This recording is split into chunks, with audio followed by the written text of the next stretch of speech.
Excessive government has created such a mess, it prompts many questions.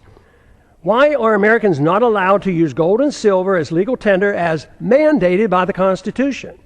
Why is Germany concerned enough to consider repatriating their gold held by the Fed for her in New York? Is it that the trust in the U.S. and dollar supremacy beginning to wane? Why do our political leaders believe it's unnecessary to thoroughly audit our own gold? Why can't Americans decide which type of light bulbs they can buy? Why is it the TSA permitted to abuse the rights of any American traveling by air? Why should there be mandatory sentences, even up to life, for crimes without victims, as our drug laws require? Why have we allowed the federal government to regulate commodes in our homes? Why is it political suicide for anyone to criticize AIPAC? Why haven't we given up on the drug war, since it's an obvious failure and violates the people's rights? Has nobody noticed that the authorities can't even keep drugs out of the prisons? How can making our entire society a prison solve the problem? Why do we sacrifice so much getting necessarily involved in border disputes and civil strife around the world and ignore the root cause of the most dangerous, deadly border in the world, the one between Mexico and the United States? Why does Congress willingly give up its prerogatives to the executive branch? Why does changing the party in power never change policy? Could it be that the views of both parties are essentially the same? Why did the big banks, the large corporations, and foreign banks and foreign central banks get bailed out in 2008, and the middle class lost their jobs and their homes? Why do so many in the government and the federal officials believe that creating money out of thin air creates wealth? Why do so many accept the deeply flawed principle that government bureaucrats and politicians can protect us from ourselves without totally destroying the principle of liberty? Why can't people understand that war always destroys wealth and liberty? Why is there so little concern for the executive order that gives the president authority to establish a kill list, including American citizens, of those targeted for assassination?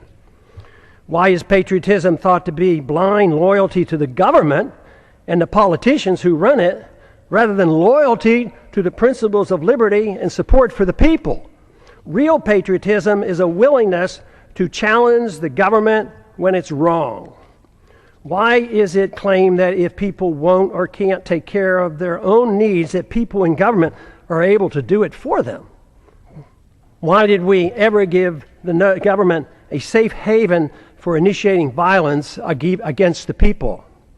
Why do so many members defend free markets but not civil liberties? Why do so many members defend civil liberties but not free markets? Aren't they the same? Why don't more defend both economic liberty and personal liberty?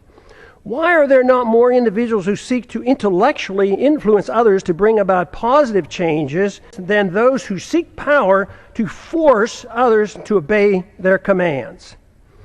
Why does the use of religion to support a social gospel and preemptive wars, both of which require authoritarians to use violence or the threat of violence, go unchallenged? Aggression and forced redistribution of wealth has nothing to do with the teachings of the world's great religions. Why do we allow the government and the Federal Reserve to disseminate false information dealing with both economic and foreign policy? Why is democracy held in such high esteem when it's the enemy of the minority and makes all rights relative to the dictates of the majority? Why should anyone be surprised that Congress has no credibility, since there's such a disconnect between what politicians say and what they do?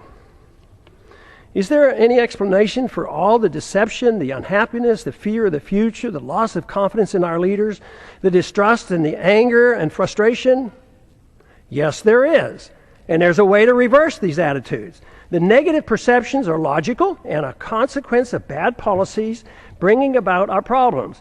Identification of the problems and recognizing the cause allow the proper changes to come easily.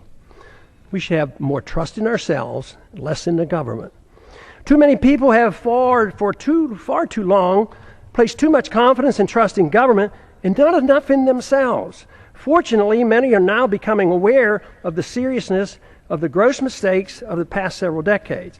The blame is shared by both political parties. Many Americans now are demanding to hear the plain truth of things and want the demagoguing to stop. Without this first step, solutions are impossible.